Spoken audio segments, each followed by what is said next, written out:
Hello viewers, मैं हूं फ़खर यूसुफ़ज़ई और आप देख रहे हैं डिबेट विद फ़खर। आज की डिबेट में बात करेंगे कश्मीर के हवाले से और कश्मीर के अंदर मुख्तलिफ़ किस्म की डेवलपमेंट्स होती रहती हैं, हम देखते रहते हैं।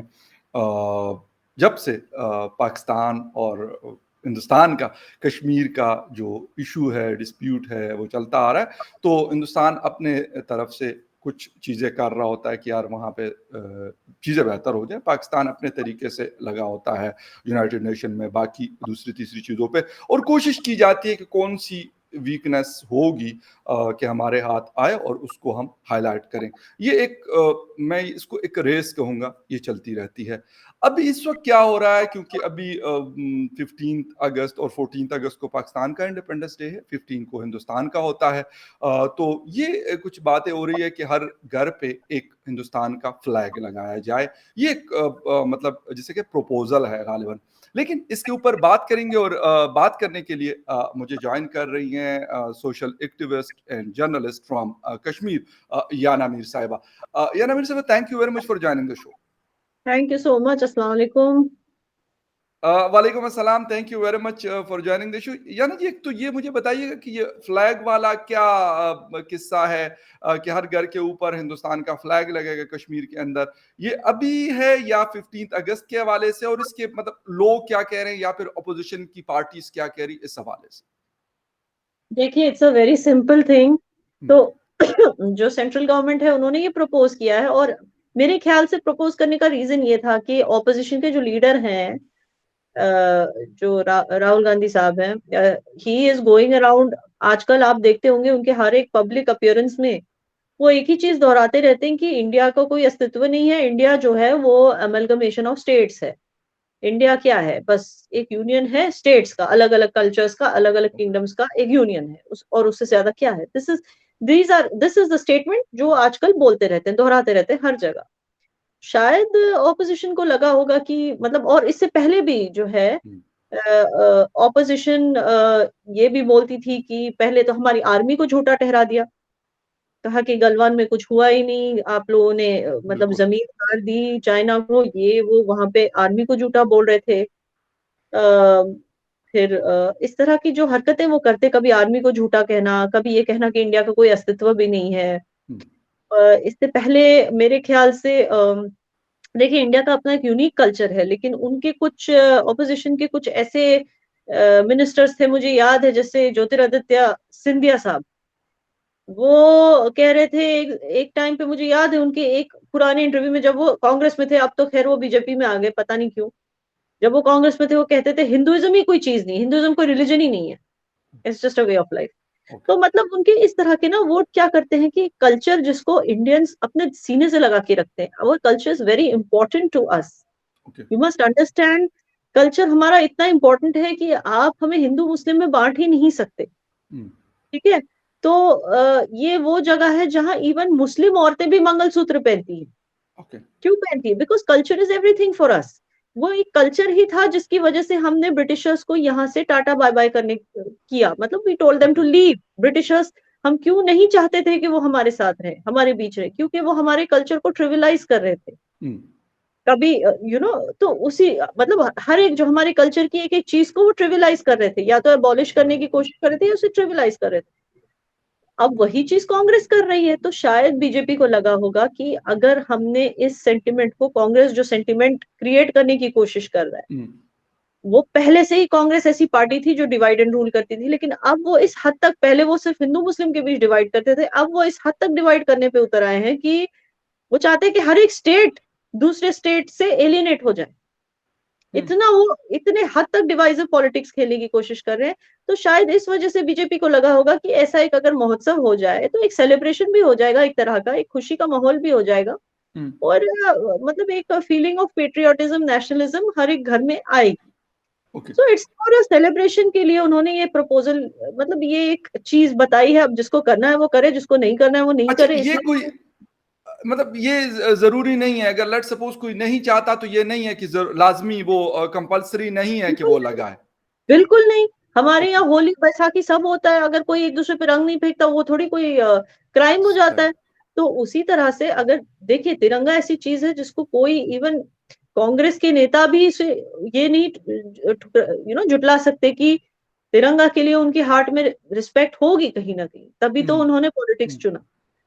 तो अब लेकिन जब पार्टी बैशिंग की बात आती है ना, तो कि किसी ना किसी चीज पे भाई बीजेपी को बैश करना है, तो चलो इस चीज पे भी, लेकिन उन्होंने ये नहीं सोचा कि ऐसे करके उनके बचे कुचे जो थोड़े बहुत वोट्स उनके हिस्से में आने वाले थे हुँ, वो भी चले गए। क्योंकि इंडिया में रहने वाला हर एक, मैं कहती हूँ 99% शख्स जो है वो नेशनलिस्ट है, चाहे हिंदू हो या मुस्लिम हो या कुछ भी हो।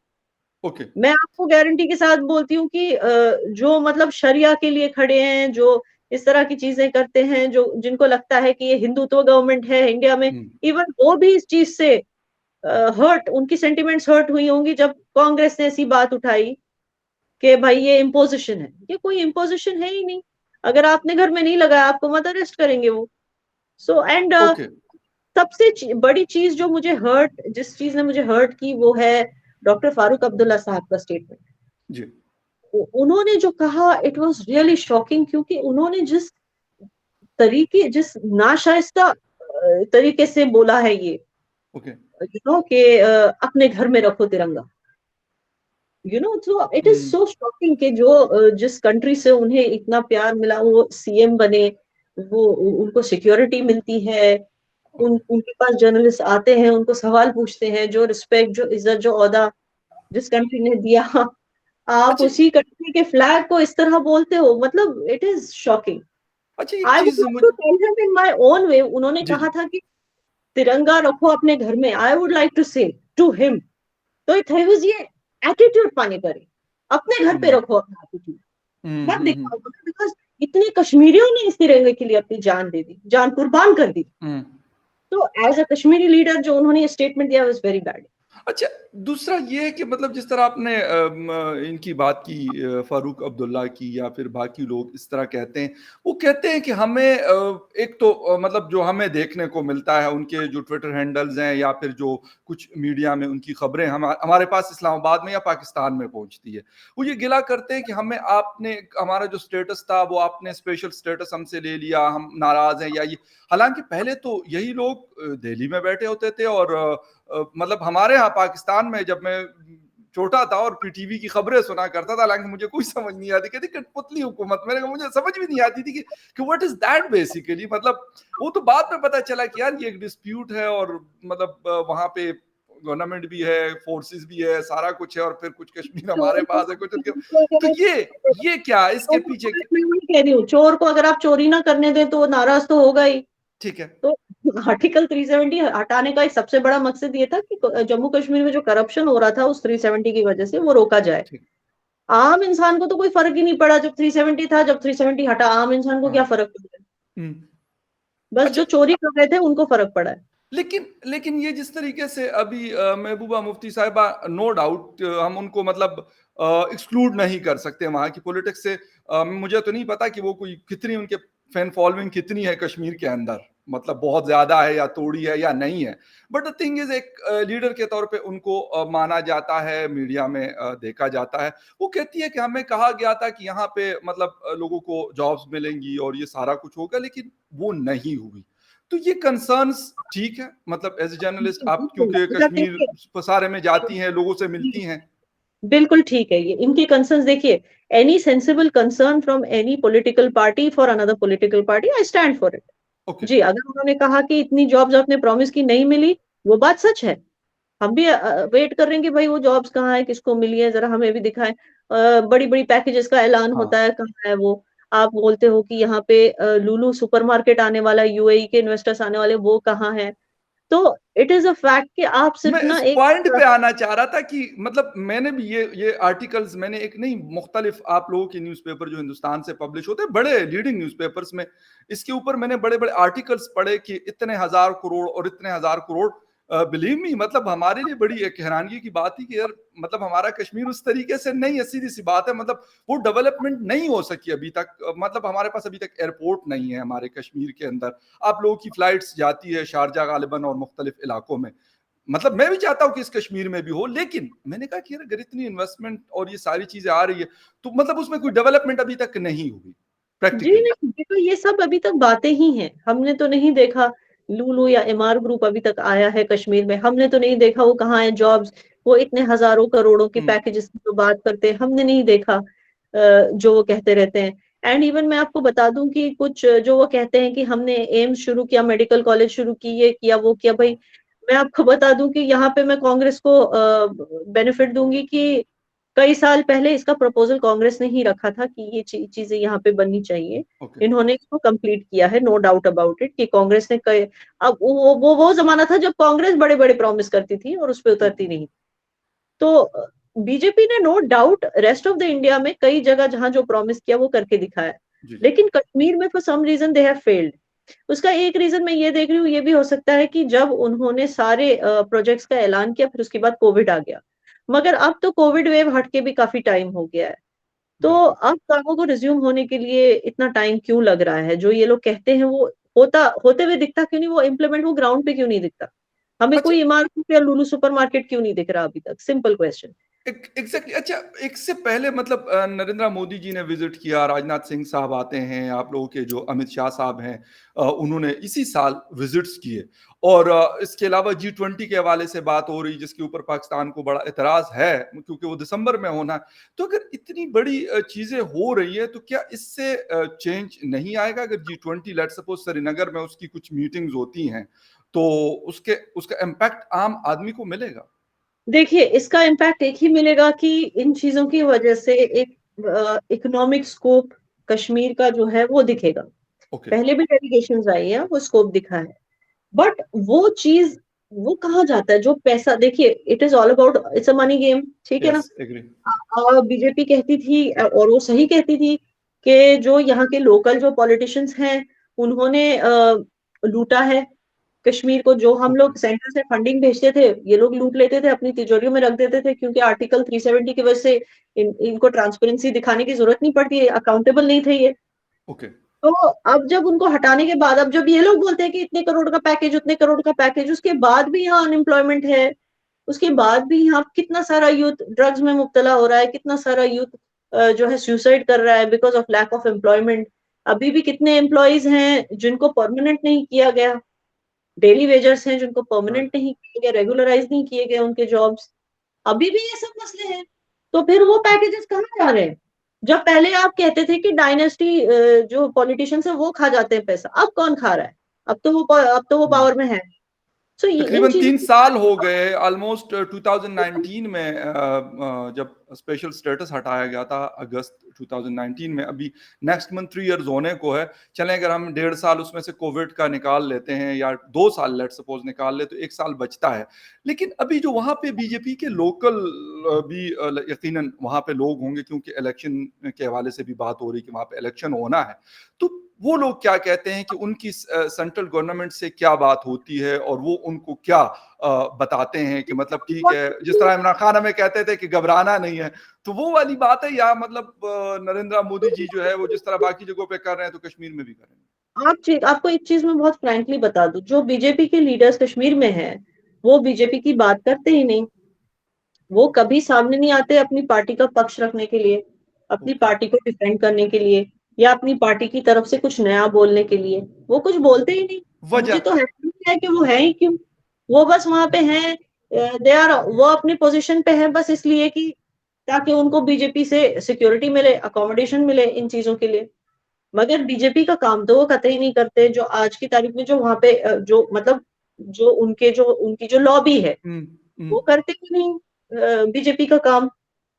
तो अगर ये उनकी ये पार्टी खबर ये खबर जो अब बड़े लीडर है जो न्यू दिल्ली में है या फिर बाकी यूपी में, जिस तरह योगी जी वगैरह है, क्योंकि ये बड़े प्रोमिनेंट लीडर हैं बीजेपी, तो इनको ये खबर नहीं है या क्या वजह है इसके पीछे? देखिए, प्रॉब्लम इज कि कश्मीर में there are too many advisers, बहुत ज्यादा। एक एलजी के ही 4 एडवाइजर्स हैं, फिर उसके कितने सारे उनके कितने सारे क्या कहते हैं हम, सेक्रेटरीज, कितने सारे उनके हम्म। लोअर रैंक्स में कितने सारे लोग हैं। एजेंसीज इतनी हैं यहाँ पे, हर एक एजेंसी। अब उन्होंने एक और नई एजेंसी लगा दी यहाँ पे, सिया, ठीक है ना? हर एक मतलब every time there is a new agency coming up. हर एक एजेंसी का एक हेड होता है, हर एक हेड से, हम्म। एक नहीं कई हेड्स होते हैं। हर एक हेड से एडवाइस लेते लेते अब फाइनली मुझे नहीं पता कि सेंटर तक बात कौन सी पहुंचती है। ओके। आई अच्छा, डोंट नो। हुँ, जिस तरह आप लोग मतलब जर्नलिस्ट आप भी हैं और भी बहुत सारे लोग यकीनन मतलब एजुकेशन के हवाले से जो मैं देखता हूं तो बड़े एजुकेटेड लोग हैं कश्मीर के। तो आखिर ये बात तो पहुंचती हो क्योंकि मीडिया में जो आजकल सोशल मीडिया भी बड़ा एक्टिव है, ज्यादा मतलब मैं कहता हूँ प्रिंट से और इससे ज्यादा जल्दी बात पहुंचती है ट्विटर पे, फेसबुक पे, इन चीजों पे। तो इसके जरिए भी कोई ये जो बातें हैं ये नहीं पहुंच पाती क्या उन लोगों के पास जो पहुंचनी चाहिए जी? अगर पहुँचती भी होगी तो शायद उनको बोलते होंगे कि it is not true, it is you know ऐसे मतलब वो शायद बोलते होंगे कि उनको कि ये तो बस भाई ये सेपरेटिस्ट है, वो सेपरेटिस्ट है, ये एंटी नेशनल है, वो एंटी नेशनल है, इसलिए बोल रहा है या इसलिए बोल रही है। अगर कोई बोलने की कोशिश भी की, बिकॉज़ अच्छा। मुझे पूरा भरोसा है कि जो सेंटर है, जो मरकज़ी गवर्नमेंट है, वो तो पूरे जोश से चाहती है कि कश्मीर में कुछ हो। ओके। एंड कुछ डिपार्टमेंट्स भी ऐसे हैं जो इस चीज़ की तरफ बहुत ध्यान से काम कर रहे हैं और लगन से काम कर जैसे टूरिज़्म डिपार्टमेंट, मैं आपको बता ओके। दूँ। राइट। टूरिज़्म में जो इज़ाफ़ा हुआ है देयर इट इज़ मतलब इट्स अमेज़िंग, इट्स आउटस्टैंडिंग जो इज़ाफ़ा हुआ है। डेढ़ जैसे मैंने पहले भी मेंशन किया था 1.5 करोड़ टूरिस्ट एक सिर्फ़ 2022 के 6 महीने में ही 1.5 करोड़ टूरिस्ट आए हैं बिल्कुल। कश्मीर में। आप ओके। सोच सकते हैं कितना इज़ाफ़ा किया इन्होंने टूरिज़्म को और उन्होंने एक माहौल ऐसे कि क्रिएट किया टूरिज़्म के लिए हुँ, ताकि लोग डरे ना और दिल खोल के एन्जॉय करें। इतनी सारी टूरिस्ट स्पॉट्स खोल दी उन्होंने हुँ, मतलब गवर्नमेंट ने जैसे कि बादामवारी पार्क और ये सारी ओके। जगहें जो लोग भूल चुके थे, उनको रिज़रेक्ट कर दिया। वहाँ पे इवेंट्स किए ताकि लोग वहाँ पे आएँ, देखें। ट्यूलिप गार्डन को तो हुँ, खुद मोदी जी ने उनके उसके बारे में ट्वीट किया। तो हाँ। वो अनडाउटेडली एक पैशन से चाहते हैं कि कश्मीर आगे बढ़े। हुँ, मरकज़ी गवर्नमेंट की मैं बात कर रही हूँ। ओके। मगर यहाँ पे लोग जो हैं, वो किस तरह की एडवाइस उनको वहाँ पे वापस दे रहे हैं या वहाँ से जो फंड्स आते हैं उसको किस तरह से यूटिलाइज़ कर रहे हैं उसके बारे में हुँ। मैं कुछ खास I can't comment on it because I can't see it. अच्छा, यानी जी एक चीज़ और आपने कहा कि एंटी नेशनल और इस तरह का नैरेटिव मतलब बात की जाती है कि ये फलान नहीं है। मतलब मेरे यहाँ पाकिस्तान में भी कल परसों में किससे मेरी बात हो रही थी कि हमारी 20 करोड़ की पॉपुलेशन है लेकिन कम से कम भी 60 करोड़ के आसपास हमारे पास जो है वो गद्दारी के सर्टिफिकेट है कि ये पाकिस्तान से लॉयल नहीं है या against the country. Believe me कि देख एक बंदे को 3-3 सर्टिफिकेट जारी हुआ, हालाँकि पॉपुलेशन 22-23 करोड़ की होती होगी। तो ये वाला पॉइंट कि अगर अगर मैं कहता हूँ मैं कहता हूँ मैं पाकिस्तानी हूँ, मैं पाकिस्तान का पासपोर्ट यूज़ करता हूँ, आईडी कार्ड यूज़ करता हूँ, सारा कुछ करता हूँ। अच्छा, कुछ चीज़ों के ऊपर मुझे एतराज़ है, मैं करता हूँ और ओपनली करता हूँ। अब इससे अगर कोई मुझे ये समझे कि नहीं जी ये तो किसी और का एजेंडा लेके जा रहा है, तो उसके लिए फिर मुझे क्या करना पड़ेगा? मतलब मैं कश्मीरियों के कॉन्टेक्स्ट में पूछना चाह रहा हूँ। अगर ये कोई रिपोर्ट जाती है, लाज़मी सी बात है इतनी सारी एजेंसीज़ है तो वो मतलब ज़्यादा बेहतर वो कर रही होंगी, जो भी कर रही होंगी। आप लोग मैं जर्नलिस्ट हैं, बता आप जैसे और भी लोग होंगे। तो ये फिर कैसे साबित कोई करेगा कि नहीं यार मैं तो भई हूँ लेकिन इस चीज़ के ऊपर मैं क्रिटिसिज़्म कर सकता हूँ। सी द प्रॉब्लम इज़ कि कश्मीरी मुसलमान हमेशा उस कश्मकश में रहता है, उसको आदत हो गई है। वो चाहे कितना भी नेशनलिस्ट हो, उस पे ये तोहमत लगनी ही लगनी है कम से कम लाइफ में एक बार, फिर उसको प्रूव करना ही पड़ता है। मगर मैं समझती हूँ कि अगर ऐसा सिचुएशन मेरे पे भी आया है ओह! अनडाउटेडली अच्छा, तो हाँ, डेफिनिटली तो ओके। जब ऐसा सिचुएशन आता है, तो कश्मीरी मुसलमान को एक चीज़ समझनी चाहिए भाई लेकिन इसको यहाँ धुलने पे के लिए फिर कौन-सा वॉशिंग पाउडर यूज़ होता है, वो भी थोड़ा-सा बता दें क्योंकि मैं तो पाकिस्तान दूसरी में इस्तेमाल करना चाहता हूँ। तो एक ही चीज़ हो सकती है कि देखो भाई एक कश्मीरी मुस्लिम को ऐसे सोचना है कि माँ भी जो होती है ना, माँ होती है ना, बिल्कुल, अब माँ डाँटती है, यस। अब कभी-कभी ये होता है कि माँ एक बच्चे को ज़्यादा डाँटती है, दूसरे को कम डाँटती है, हाँ, मगर बच्चे दोनों माँ से लॉयल रहते हैं। वो ये नहीं कहते कि नहीं, नहीं वो उससे ज़्यादा प्यार करती है तो अब मैं ठीक है, अब मैं माँ चेंज करके पाकिस्तान को माँ बना लूँगा, ये नहीं करना है। उसको माँ वही रहेगी, उसको लॉयल्टी वही दिखानी है और रहना है लॉयल इंडिया से ही। एंड मैं हुँ, कई कश्मीरियों को जानती हूँ जो बेचारे अब मैं क्या बताऊँ मेरे घर से ही कुछ लोग हैं जो बेचारे उनको उठाया गया बुजुर्ग लोग, उनको ओह उठाया गया, माय मारा-पीटा गया इंटरोगेशन के लिए जब वो जवान हुआ करते। लेकिन आज आज वो बेचारे ठीक से चल भी नहीं सकते, लेकिन आज तक वो इंडिया, इंडिया ही करते हैं। तो ये होती गॉड! है असली लॉयल्टी ये होती है देखिए, खुदा उन्हीं से इम्तिहान लेता है ना जो इम्तिहान देने के काबिल हों। तो वही हमें याद रखना चाहिए कि हमें अपनी लॉयल्टी एट एनी कॉस्ट हमें फिर भी वफ़ादार रहना है इसी मुल्क के साथ, इसी वतन के साथ। ये लेकिन नहीं कि बस हम मतलब हमें लगा कि बिल्कुल बुरा सही है। आई एग्री विद यू, बिल्कुल ठीक कह रही हैं आप। लेकिन एक चीज, अगर मतलब लेट्स सपोज मैं कहता हूं जी, हमारे यहाँ पीटीएम है जी, राइट्स की बात करता है। अली वजीर साहब हमारे 2 यहाँ सालों से पेटीएम है, जेल में पड़े हुए हैं। नहीं, मैं एक हमारे यहाँ बात कर रहा हूं, एक पेटीएम जनरल है। बात कर रहा हूं। अगर आपके यहाँ उन लोग, पीटीएम है, हमारे यहाँ पेटीएम है। अच्छा ओके फाइन, ठीक है। तो मतलब ये कि अगर वो उन लोगों की चीजें सही हैं तो मैं उनको सपोर्ट करता हूं, बड़ा ओपनली करता हूं कि हाँ यार, वो आपसे अपने राइट्स मांग रहे हैं, आपसे कुछ मतलब गलत चीज तो नहीं डिमांड कर रहे हैं। तो ये वाली चीज क्यों हम भूल जाते हैं? और स्पेशली हमारे साउथ एशिया के अंदर ये चीज हमारे अंदर है कि जो भी हुकूमत आती है, इमरान खान साहब की आई तो उन्होंने कहा यार, जो जो जर्नलिस्ट हमारे खिलाफ बोल रहे हैं ना, जितना रगड़ा दे सकते हो दे दो। क्यों हम ऐसा करते हैं? मतलब ये क्यों नहीं समझते कि यार, आपकी प्राइम मिनिस्टरशिप हो, आपकी सीएमशिप हो, वो एक दिन एंड होनी है। अगर जर्नलिस्ट जब तक जिंदा है, वो टिल डेथ जो है वो जर्नलिस्ट ही वो रहेगा। क्यों करते हैं उसका रीजन मैं आपको बताऊं। वो हाँ। इसलिए करते हैं कि because I don't know about your country, लेकिन मेरी कंट्री में अनफॉर्चुनेटली कुछ ऐसे जर्नलिस्ट हैं जो, यस इट इज ट्रू, जो ये वर्ड है ना प्रोपेगेंडा, वो सच है। वो प्रोपेगेंडा चलाते हैं अपने ही मुल्क के खिलाफ, ओके। और उनको बहुत सारी लॉबीज जो है उनकी बैकिंग करती। ये चीज मैंने कब नोटिस की, मैं आपको बताऊं, सच सच बताऊं। जरूर। म- जब एब्रोगेशन हुआ था आर्टिकल 370 का, तो कई डेलीगेशंस यहाँ पे आई, फॉरेन डेलीगेशंस ना, देखने के लिए कि सचमुच क्या हालात हैं कश्मीर में। ओके। ऐसी एक डेलीगेशन में मैं भी गई थी। तो मतलब यूथ को बुलाया था, तो मैं कुछ सहेलियों के साथ चली ओके। गई। अच्छा, वहां पे अब हम दो सहेलियां जो है, हम बड़े प्रो इंडियंस हैं भाई। मतलब कुछ भी हो जाए, नहीं नहीं गवर्नमेंट ने ठीक किया, ये अच्छा हुआ, अब अच्छा ही होगा, ये 3 साल पुरानी बात है। एक हमारे साथ एक सहेली थी जो रेटोरिक बोल रही थी, वही जो उसके दिमाग में फिट किया गया था, रेडिकल रेटोरिक, विदाउट एनी, मतलब वो पैदा भी नहीं हुई होगी जब कुनान पोशपुरा में जो हुआ था वो हुआ, ओके। मगर उसके दिमाग में फीड किया गया था कि तुम्हें उसी चीज के बारे में बोलना है डेलीगेशन। ओके। तो हम लोग, तो जब डेलीगेशन हमारे पास आई चल के, जब हम 3 लड़कियां वहां खड़ी थी देख रही थी, सबके पास जा रही थी डेलीगेशन, जब हमारे पास आई, तो उसमें मुझे याद है एक इटालियन था एम्बेसडर, एक कोई ब्रिजिट नाम की कोई ऑस्ट्रियन थी, एक जर्मन लेडी थी, ऐसे 2-3 लोग थे साथ में, वो हमारे पास है, उन 4-5 लोगों का जो जी। ग्रुप था वो हमारे पास है। अब उन्होंने सवाल पूछे, हमने जवाब दिए। अब जब जर्मन लेडी सवाल पूछने लगी, tell me honestly what is going on here. So अब यहाँ पे जो है, जो तीसरी हमारी जो सहेली थी, वो शुरू हो गई, we welcome Indian government but they should not do rapes. ठीक है ना। अब हम दोनों उसको बोलने की कोशिश करें, तो मैडम एक्चुअली जो एग्जिस्टिंग पॉलिटिकल पार्टीज थी वो देश को लूट रही थी, वो मतलब देश का पैसा लूट रही थी, एंड गवर्नमेंट चाहती है कि यहाँ पे इंप्रूवमेंट हो, यहाँ पे डेवलपमेंट हो, इसीलिए 370 हटा। हम जर्मन औरत को बोलने की कोशिश कर रहे थे, हम दोनों, मैं और मेरी एक सहेली, लेकिन जर्मन औरत कह रही थी तुम लोग चुप रहो, you keep quiet, I want to hear her. उसको उस लड़की का सुनना था जो प्रोपेगेंडा बोल रही थी। और हमें उस सहेली ने शॉक किया। उसने हमें नहीं बोला कि वो ऐसे बात करेगी उनसे, उसने हमें ये बोला, मैं भी तुम्हारे साथ आऊंगी और मैं भी बोलूंगी कि हम चाहते हैं कि अच्छा हो, अगर 370 हटाया भी है तो हमें उम्मीद है कि अच्छा ही होगा।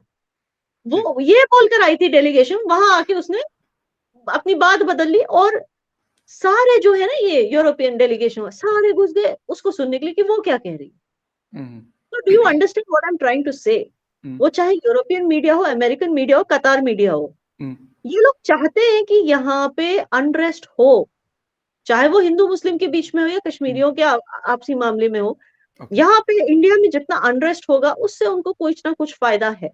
और ये बात मैं उस दिन समझ गई थी कि इसको क्यों इतना इंटरेस्ट है। यहाँ पे सैकड़ों लोग आए हैं कश्मीरी, अलग अलग तबके से, अलग बिजनेस वाले आए हैं, लॉयर्स आए हैं, और सब एक ही चीज बोल रहे हैं, हमें उम्मीद है कि अब अच्छा होगा, क्योंकि पॉलिटिशियंस ने सचमुच हमें बहुत लूटा है। वो एक ही लड़की थी जो उल्टा बोल रही थी, अब सबको उसी का सुनना है। तो मैं समझ गई कि यहाँ कुछ ना कुछ है जो चल रहा है। और उस अच्छा। वजह से हमारे यहाँ कुछ ऐसे जर्नलिस्ट हैं, जैसे आप देख लिए मोहम्मद जुबैर ऑल्ट न्यूज वाला, आप देखिए राना अय्यूब, इन्हीं को बुलाता है वॉशिंगटन पोस्ट। जैसे आप मेरा इंटरव्यू ले रहे हो ना, अब हम हाँ। जैसे क्या करें, हम फकर यूसुफजई चैनल पे जाएंगे, आरजू काजमी चैनल पे जाएंगे, हमारी इतनी पहुंच है। लेकिन वो देखो कहाँ पहुंच गए, वो नहीं। पहुंच गए वॉशिंगटन पोस्ट, न्यूयॉर्क टाइम्स, उनको बुलाया जाता है भाई। और वो ऐसे लोग हैं, अगर आप सर्वे करोगे इंडिया में, 90% इंडियंस बोलेंगे कि इनको हम जर्नलिस्ट मानते ही नहीं। राइट। राइट। तो राइट। ये हालात है, आपको समझना होगा। इसीलिए जो है, ऐसे बोला जाता है कि ये जर्नलिस्ट प्रोपागेंडा कर रहा है, ये शायद सेपरेटिस्ट होगा, ये शायद एंटी नेशनल होगा।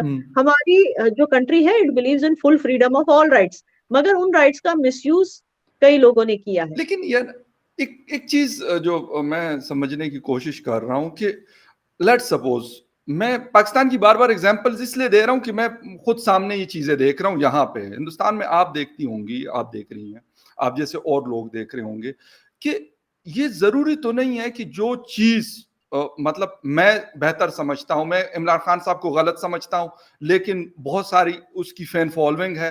अब अगर वो कहे कि नहीं जी फखर यूसुफजई क्यों गलत समझता है, ये भी सही समझे, या मैं ये कहूं कि यार ये बाकी लोग क्यों गलत समझ रहे हैं, सही समझ रहे हैं, ये भी गलत समझे जिस तरह मैं समझता हूं, जरूरी तो नहीं है। ये चीज क्यों नहीं हमारे अंदर आती? मैं इसको दोनों उस पे बांग्लादेश के हवाले से भी कह रहा हूं, हिंदुस्तान के हवाले से भी और पाकिस्तान आप के हवाले। बहुत आप बहुत मासूमियत वाली बात कर रहे हैं, पता नहीं हम्म। आप सचमुच इतने मासूम हैं या बस आप बात ऐसी कर रहे हैं। ये आपको भी मासूमाना पता सवाल है नहीं। मेरा। नहीं, यहाँ पे बिकॉज आपको मानना पड़ेगा, लोग अपना जमीर बेचते हैं, बिक जाते हैं। हम्म। जो राना युग, आप राना युग को ही देख लीजिए, आपको लगता है कि उसमें समझने वाली बात है कि वो समझ नहीं पा रही है, आपको ये लगता है हम्म। कि उसको एक्चुअली समझ कम है। It's not that. हाँ। वो हर एक ट्वीट के बाद एक हॉलीडे पे चली जाती है, स्विमिंग पूल में डुबकी मारती है, निकलती है, कॉकटेल लेती है, हाथ में पीती है, फिर एक ट्वीट करती है इंडिया के खिलाफ। उसकी ये लाइफस्टाइल कहाँ से आई? लेकिन उनका तो कौन सी ट्विटर अकाउंट भी लाइफस्टाइल? सुना है बंद कर दिया गया था हिंदुस्तान में, वो कहते दिखाई नहीं दे रहा होता। कौन? राना अयूब का। क्या बंद कर दिया? कहते ट्विटर अकाउंट उसने, मतलब उनके एक ट्वीट में पढ़ रहा था कि हिंदुस्तान में उनका ट्विटर नजर नहीं आएगा, कुछ और लोगों का भी किया था, जिसके ऊपर गालिबन मुझे ट्विटर इतना का पता और। है, मुझे इतना पता है कि उसका एक ट्वीट विथहेल्ड किया गया था, क्योंकि देखिए ट्वीट्स ऐसी चीज होती है, जब आपके पास इतने लाखों फॉलोअर्स, मिलियंस ऑफ फॉलोअर्स होते हैं, मिलियन आपको ऑफ फॉलोअर्स। यस, आपको सोच समझ के ट्वीट करना चाहिए, इससे ये ना हो कि रायट्स हो। It's not only Rana Ayub, आप देखिए कोई भी जिसके खिलाफ, जिसकी वजह से आप देखिए नूपुर शर्मा को पार्टी से क्यों निकाला, वो भी, वो तो हिंदू थी ना, वो तो हिंदू है, उसको पार्टी से क्यों निकाला? क्योंकि कोई भी ऐसी हरकत कोई भी शख्स करता है, उसके ऊपर एफआईआर क्यों हुई? उसके सुप्रीम कोर्ट तक ने उसको बोला कि तुमने गलत किया, क्यों बोला? वो चाहे हिंदू हो या मुस्लिम हो, कोई भी शख्स अगर ऐसा कोई काम करे जिससे राइट्स हो, वायलेंस हो, तो कंट्री को जो है पूरा हक है कि ऐसे ट्वीट्स को विथहोल्ड कर ले, ऐसे अकाउंट्स को विथहोल्ड। अच्छा, कंगना रनौत का अकाउंट क्यों बंद हुआ? अभी तक हुआ ही नहीं वो रिस्टोर। अब बताओ। अच्छा। तो ऐसी कुछ चीजें हैं जो we can't interfere with it. अगर कोई चीज ट्विटर वायलेशन के खिलाफ होती है, मतलब ट्विटर के गाइडलाइंस के खिलाफ होती है, या कंट्री के इंटरेस्ट के खिलाफ होती है, आपके जैद हमीद का तो यहाँ पे बंद ही हो गया थैंकफुली। वो तो बस हर बार जब ट्वीट करता था सिर्फ, मतलब ये नहीं, इंसान लेकिन के अंदर लेकिन इतनी लेकिन नफरत। या ना, एक चीज और, मतलब यहाँ पे भी और वहां पे भी बहुत सारे लोग ऐसे हैं कि उनका काम, मतलब वो कहते हैं जी पाकिस्तान के हवाले से वो कर रहे होते हैं, लगे हुए होते हैं, लेकिन मैं इसके हक में नहीं हूं कि पाकिस्तान में जाके उनको बैन किया जाए या उनका ट्विटर जो है विदहेल्ड किया जाए कि जी यहाँ पे। सर, अगर हम अपनी चीजों को क्यों नहीं ठीक करते, बजाय इसके कि हम कहें कि यार ये फखर यूसुफजई ये ना बोले, या ना अमीर साहिबा ये ना बोले, या एक्स वाई जेड जो भी है वो ये ना बोले, हम खुद को ठीक क्यों नहीं करते? चीजों को कैसे आप ये कह रहे हैं कि जो पैसे राना अय्यूब वॉशिंगटन पोस्ट से ले रही है, वो बीजेपी गवर्नमेंट उसको दे, नहीं नहीं नहीं, मैं फिर ये वो बिल्कुल बीजेपी भी नहीं। और ना पॉलिटिशियन के मैं राना ट्वीट अयूब को, हालांकि मैं राना अयूब को कोई पता नहीं, काफी दिनों के बाद एक ट्वीट मेरे सामने आती है, मुझे नहीं पता कि इतने दिनों बाद, हालांकि सुना है कि बहुत ज्यादा ट्वीट्स करती है, लेकिन मेरे सामने कम ही आ रही होती है उनकी ट्वीट्स। एक और आप लोगों के हैं अशोक, अशोक स्वाइन गालिबन, उनकी ट्वीट्स भी कोई मुझे हफ्ते में एक आध दफा मिल जाएगी, कोई वीडियो लगाई होगी, कोई इस तरह की चीज लगाई होगी, मतलब रेगुलर बेसिस पे नहीं आ रही। मैं ये नहीं कहता हूं कि बीजेपी गवर्नमेंट उसको पैसे दे या वो जो भी करना है वो नहीं, और ना मैं लेकिन कहता हूं कि वो। मैं आपको एक जी जी एग्जाम्पल देती हूँ फकर साहब। जी जी। अगर कोई पागल आपकी सोसाइटी में रह रहा है, बहुत और सारे हैं। उससे, I mean a real lunatic, I mean somebody who really has a mental okay. problem, जिससे वो वायलेंट हो सकता है, किसी को हर्ट कर सकता है, हार्म कर सकता है, उसकी वजह से, उसके आसपास रहने से लोगों का नुकसान हो सकता है, लोगों को लग सकती है, चोट लग सकती ओके। है। उस बंदे के साथ आप क्या करते हो? उसको ऐसी खुले में रहने देते हो अपना काम करने के लिए, या उसको आप डालते हो असाइलम में, ताकि लोग सुरक्षित रहें, लोग हिफाजत से रहें, है ना, लोग सलामत करेक्ट। रहें? हाँ। वही चीज है, ये जो लोग हैं ये उसी तरह के हैं, दे आर ट्रबल मेकर्स। इनको पैसा मिलता है टू क्रिएट ट्रबल। अगर इनको हम बस खुला छोड़ दें, and that includes people like Zaid Hamid, एक इंसान में इतनी नफरत कहां से आती है यार, मुझे समझ नहीं आता। एनीवे, तो ऐसे लोग जो है वो सिर्फ नफरत फैलाने का काम करते हैं। और ओके। ऐसे लोगों से इंस्पायर भी कौन होते हैं? खास करके ज्यादातर वो लोग जो अनएम्प्लॉयड हैं, जो वैसे भी अपनी जिंदगी से तंग हैं, या हार्ट ब्रोकन होंगे, या किसी ना किसी डिप्रेस है। तरह डिप्रेस्ड हैं। ये इनके ट्वीट से या इनके बोलने से इंस्पायर होते हैं, फिर ये एक्शन लेते हैं। इनको लगता है चलिए हम एक अच्छा काम करेंगे लाइफ में, तो क्या हुआ अगर हम नौकरी नहीं कर पाए? चलिए हम एक करते हैं काम, हम मंदिर जला देते हैं, हमने एक अच्छा काम कर लिया। हम्म, क्यों? क्योंकि हम्म। मैंने राणा यूं का ट्वीट पढ़ा कि वो ऐसे हो रहा है, ये ऐसे हो रहा है, तो दैट मंदिर डिजर्व्स टू बी बर्न्ड। अच्छा, यानी अब एक आप एक लास्ट क्वेश्चन, मतलब जो लोग आप बता रही हैं कि यार इनको वॉशिंगटन पोस्ट और ये वो दे रहा होता है, इट्स मीन कि वो लोग ये कोशिश करते हैं बकौल आपके कि यहाँ पे अनरेस्ट हो इस रीजन बिल्कुल। के अंदर। हाँ, जब अक्सर पूरे ये रीजन, लोग। साउथ जी। एशिया,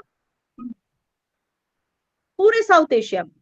मैं वही पूरे की बात कर रहा हूं, मैं सिर्फ हिंदुस्तान की नहीं बात कर रहा, मैं पूरे की बात कर रहा हूं कि ये कंट्रीज आपस में उलझे हुए रहे, और मतलब अगर ये डेवलप्ड हो गए, मतलब जिस तरह यूरोप है या बाकी दुनिया के ममालिक है, तो फिर शायद मतलब हमें तो नहीं पूछेंगे ये। एक तो वो रीजन हो सकता है, दूसरा ये कि जो हमारी जो जो जियोपॉलिटिक, हमारे जो लोग है ना, डेमोग्राफी है, पाकिस्तान हो या इंडिया हो हाँ। या नेपाल भी हो, जो हमारी डेमोग्राफी है, हम लोग एसेंशियली बहुत ही इमोशनल लोग हैं, खास बिल्कुल। करके अपने कल्चर को लेके, अपने रिलीजन को लेके। तो इनकी जो हथियार की फैक्ट्रीज हैं, हथियारों की सेल्स कहाँ होंगे? सबसे ज्यादा मार्केट इनको कहाँ मिलेगा? यहीं पे। बिल्कुल। क्योंकि यहाँ पे इतने अलग अलग कल्चर्स हैं कि इनको आपस में लड़ाने से सबसे ज्यादा फायदा उन्हीं का होगा। So that's the hmm. Reason they do it. It's all business. लेकिन हम समझ क्यों नहीं पा रहे? शॉर्ट में आपसे चाहूंगा कि मतलब अभी तक मतलब हिंदुस्तान तो पुराना एक सिविलाइजेशन है, पाकिस्तान अलग हुआ 75 ईयर्स हो गए, लेकिन अभी तक हम इतने मतलब हम, मैं क्या कहूँ इसके लिए, कौन सा वर्ड में यूज करूँ, कि इतनी हमें अकल नहीं है, कम ना हम समझते हैं और ना वहां पे लोग समझते हैं, या साउथ एशिया पूरे के घर में। बिकॉज यहाँ के लोग जो है वो इन्फ्लुएंस ज्यादा वेस्ट से होते हैं, हर एक चीज उनकी कॉपी करते हैं। देखिए फकर साहब, ये तब हम कॉम्बैट कर सकेंगे, एक all out narrative, war of narrative होनी चाहिए। जितना इन्होंने हमें आपस में लड़ाया है ना, हमें इनमें लड़ाई करनी चाहिए। जब ये अपनी लड़ाई में हम्म। मसरूफ हो जाएंगे ना, तब ये हमें, they will leave us alone. तो चाहे वो जयशंकर साहब अफगानिस्तान हो, ने ठीक कहा पाकिस्तान था हो, इनको कि आपका चाहे मसला जो है वो पूरी दुनिया का मसला, और हमारा मसला जो रेस्ट ऑफ द यूरोप का मसला है, तो उनका अपना मसला। वही बात है। जैसे जितना अफगानिस्तान और पाकिस्तान को लड़ा है इन्होंने, जितना पाकिस्तान और इंडिया को लड़ा है इन्होंने, बिल्कुल। ठीक है ना? अगर हम तीनों मिलके, और जितना थोड़ा बहुत श्रीलंका से भी लड़ाई, हाँ, हाँ, ये बिल्कुल। सब जो कर रहे हैं, चाइना के साथ। अगर हम सारे मिलके हम हाईलाइट करने लगे कि भाई कैसे रेसिज्म होता है अमेरिका में, हम्म। कालों के, yes. I am sorry to use the word, का ब्लैक्स के अगेंस्ट, जो ब्लैक बिल्कुल। पॉपुलेशन है, बिल्कुल। उनके अगेंस्ट कैसे रेसिज्म होता है, यस। उनके कैसे राइट्स क्रश किए जाते हैं अमेरिका में। बिल्कुल। औरतों के खिलाफ देखो, आज तक एक भी औरत प्रेसिडेंट नहीं बनी उनकी, बताओ। यस। अगर हम ये चीजें उनकी एग्जैक्ट। हाईलाइट करेंगे ना, बिल्कुल। तब ये आएंगे अपनी औकात पे। जो आपको पता है, पाकिस्तान का कराची का एयरपोर्ट एम्स्टर्डम की स्कीपॉल एयरपोर्ट से बेटर है, हीथ्रो से बेटर है। आप हीथ्रो की हालत देखिए क्या हो गई है। यस। इन्फ्लेशन यूरोप और अमेरिका में कहां पहुंच गया है? जिस दिन बिल्कुल। हम इनकी प्रॉब्लम्स हाईलाइट करेंगे ना, सब साथ में मिलके, चाहे वो बहुत अफगानिस्तान हो, पाकिस्तान हो, इंडिया हो, ये आ जाएंगे अपने कदमों पे और ये हमें आपस में लड़ाना बंद कर देंगे। जबरदस्त, या ना बिल्कुल आपकी बात, मैं बिल्कुल 100% आपसे एग्री हूँ इस बात पे कि मुसीबत ये है कि हम तो एक कभी बैठते नहीं हैं अपने मसाइल को हल करने के लिए। हालांकि ये जो 3-4 ममालिक हैं, अगर इसमें पीस आ जाए सिर्फ, तो बाकी इतने रिसोर्सेज हैं इन सब के पास कि वो किसी और को मेरा ख्याल दे सकते हैं, लेकिन किसी और से लेने की किसी को भी जरूरत नहीं है। एब्सोल्युटली। एजुकेशन आप भी अब देखिए इतनी है। पाकिस्तान में वीट की कमी है, वीट की जो कमी है वो आप इंडिया से ही इंपोर्ट कर सकते हैं, नो डाउट। मेडिसिन आप इंडिया से, लेकिन हमें आपस बेताशा में किस्म लड़ने का का ही हो। वेजिटेबल्स हैं, हम हिंदुस्तान से पहले लेते रहे, ऐसी कोई वो नहीं है। अफगानिस्तान में वेजिटेबल्स बहुत हैं, पॉपुलेशन कम है, हिंदुस्तान के पास एग्रीकल्चर बेस्ड स्ट्रांग है हमसे, फार्मास्यूटिकल्स में आगे, आईटी में है, तो कितनी सारी चीजें हैं जिससे हम फायदा उठा सकते हैं। लेकिन अनफॉर्चुनेटली हम यही रोना रोते हैं कि कश्मीर हमारा पता नहीं शारग होगा, उनका अटूटंग होगा, और मतलब हम लेंगे तो पता नहीं इनको देंगे, क्या करेंगे। एब्सोल्युटली। तो ये जब तक हम इस मुसीबत से नहीं निकलेंगे, मेरे ख्याल से कुछ भी नहीं होगा। हम इसी तरीके से यहाँ पे इस वक्त डॉलर का रेट 230 से ऊपर चला गया, इन्फ्लेशन जो है वो तकरीबन 30% को छू रही है, और हम इसी में बैठे हुए हैं कि नहीं जी हम लेके रहेंगे बस कुछ भी हो जाए। बेशक बेड़ा मज़ीद गर्क होता है, उससे गर्क हो जाए, लेकिन नहीं करेंगे। खैर anyway, thank you very much Yana ji for your time, and viewers thank you very much for watching debate with Fakhar Yusufzai. किसी और डिबेट में आपसे फिर मुलाकात होती है, तब तक के लिए take care and bye. Thank you.